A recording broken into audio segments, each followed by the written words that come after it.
69 yeas, 47 nays, Mr. Speaker. Show the bill passes. The Florida House has passed a controversial bill limiting conversations about sexual orientation or gender identity in the classroom. The House voted in favor of the Parental Rights in Education bill after weeks of nationwide outrage over what some call the Don't Say Gay bill. The bill prohibits, quote, classroom discussion about sexual orientation or gender identity in kindergarten through third grade, or in a manner that is not age appropriate or developmentally appropriate for students in accordance with state standards. It's actually providing boundaries, and it's fair to our teachers and our school districts to know what we expect. The bill's author defending it, saying the bill won't stop students from talking about their families or LGBTQ history, like the 2016 Pulse nightclub shooting. Creating boundaries at an early age of what is appropriate in our schools when we are funding our schools is not hate. The bill's opponents, however, say it could clear the way for lawsuits from parents who view any discussions about LGBTQ people or issues as not appropriate. Beyond potential lawsuits, one Florida Democrat who identifies as gay is concerned about how the law might make students feel. It sends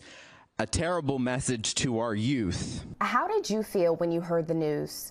I felt furious. Sophomore Kaylee Sandell is president of her Florida High School's Gay Straight Alliance in Leon County. What do you think the impact of a law like this will be for students? They've been told all their lives that you can't talk about that here. Then they're going to believe that something's wrong with them and they will end their life. A nationwide survey of LGBTQ youth found 42% seriously considered attempting suicide last year. That number more than 50% for transgender and non-binary youth. A bill proposed by a group of Republican lawmakers claiming to bring more transparency to public schools to ban the teaching of LGBTQ issues in Tennessee public schools. Florida isn't the only state proposing this kind of legislation. A free speech advocacy group finds that across at least 10 states, bills are being considered that would limit speech about gender or LGBTQ identity in the classroom. For those LGBTQ youth in Florida and around the country, you are loved. Florida's bill now heads to its Republican-controlled Senate, where it's expected to pass before making its way to Governor Ron DeSantis, who has signaled his support. You're injecting these concepts about choosing your gender.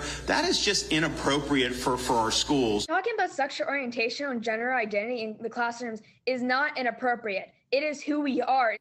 And Priscilla Thompson joins us now live in studio. And Priscilla, this wasn't the only controversial bill related to schools that passed the Florida House yesterday. What is the Stop Woke Act? Yeah, that is another bill backed by Governor Ron DeSantis, and basically it says that schools cannot make students feel, quote, discomfort, guilt, anguish because of their race, color, sex, or national origin. And the governor has said that this is meant to attack critical race theory, something that, to be clear, is not being taught in any K-12 public school in Florida. And in fact, opponents of the bill say that what it is going to do is have a chilling effect on educators as they teach about important topics like slavery, for example. But that bill yesterday did also pass the Florida House, and it now heads on to the Republican-controlled Senate for a vote. Thanks for watching our YouTube channel. Follow today's top stories and breaking news by downloading the NBC News app.